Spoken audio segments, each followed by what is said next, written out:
Hello there, excuse the funny lighting, it's really dark and dreary outside and I wanted to film a video, so we're going to do it regardless of the orangey glow. Basically today I wanted to talk to you about judging books by their covers. Now this isn't a new concept. As bookish people I think we're all guilty of doing this far more than we would like to. I certainly have judged a fair few books by their covers, and if I am looking for a book I will generally go off the cover alone a lot of the time, or at least that's what will draw me to pick it up, and then I will further research the thing. But you know, covers are what we see first, and they are often the reason that we pick up books or don't pick up books. And a few things have made me think about this recently. Predominantly my booker reading has really taught me a few interesting things about judging books by their covers, because I have been reading books that are long listed by somebody else, so they're not necessarily books that I would have picked out myself, and it's been really interesting to see which books I've enjoyed and which books I haven't, in comparison with what I would have thought of them from their covers.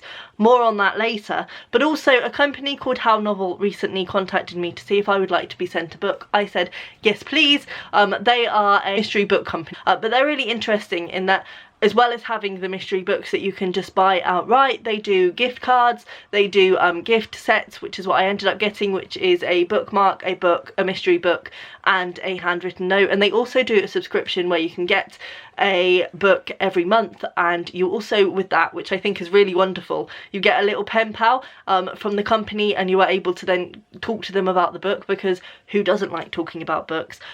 So I was really excited, and I'm not going to show you the book that I got from them because I think that would ruin the surprise. I believe that they have certain books and they're all the same rather than just random mystery books, which I've often seen done.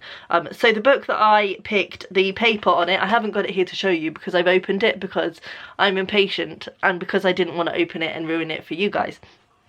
So the paper that I have, which I still have, said Courage, Love, Loss and Perilous Journey, and I thought those were all really interesting things, although most of them were interesting, and I'm not going to lie, I'm probably going to go and buy them because I was torn between at least 3 different books. But yeah, I wanted to talk to you about them because I think it ties in nicely with these conversations that I want to have about judging books by their covers, and they are a fantastic company who I'm very excited to have received a book from, and I'm really excited about the book that I received as well. As I say, I won't tell you what it is, but I will link down below. They very kindly gave me a discount code, so if you are interested, do check them out. As I say, I will definitely be buying more books.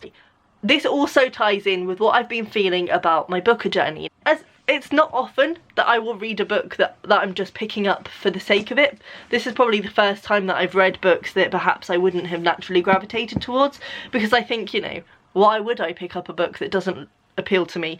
But it's, as I say, it's been really interesting what I have discovered through doing this. So I'm like looking at them, the book that I really would have picked up and the book that I thought I was going to absolutely adore because I love the cover was This Mournable Body by Tsitsi Dangarembga. I love white things, I love white covers, so this was an instant winner for me, and I don't know, there's just something very visually appealing about this. However, I actually DNF'd this book, so that shows how much I knew about that cover, and there are a few covers in here as well that I wasn't very drawn to, and I kind of had to force myself to get to these books. 2 of those are Huggy Bane by Douglas Stewart and Life by Brandon Taylor.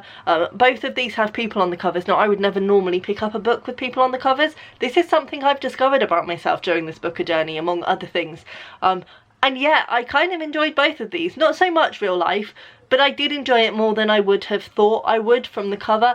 And also Shuggy Bane I loved, and again, I wouldn't have particularly drawn to this cover. And the other book that was a real surprise to me, and for some reason, I mean, it's not a bad cover, but The Shadow King, I don't know, for some reason this cover wouldn't not have appealed to me, and I did have to really force myself to get to this one. It was kind of one that I was like, oh, go on then, we'll read that one next. And this is my winner. I mean, I loved this book. It's my favourite from the shortlist. It's my favourite from all of the ones I've read so far. And yeah, I adored it. There you go. I didn't really like the cover, and would I have picked it up on the cover alone? Perhaps not.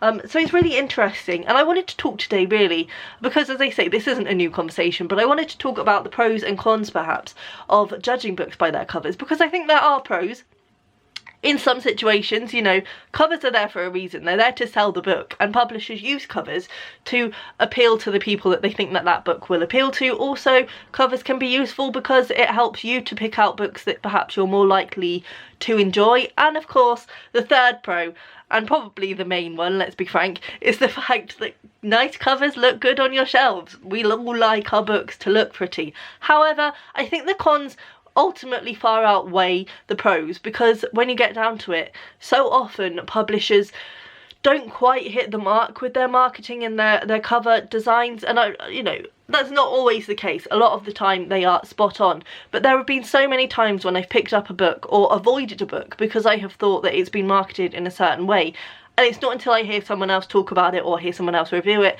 that I think actually that could be a book that I would enjoy.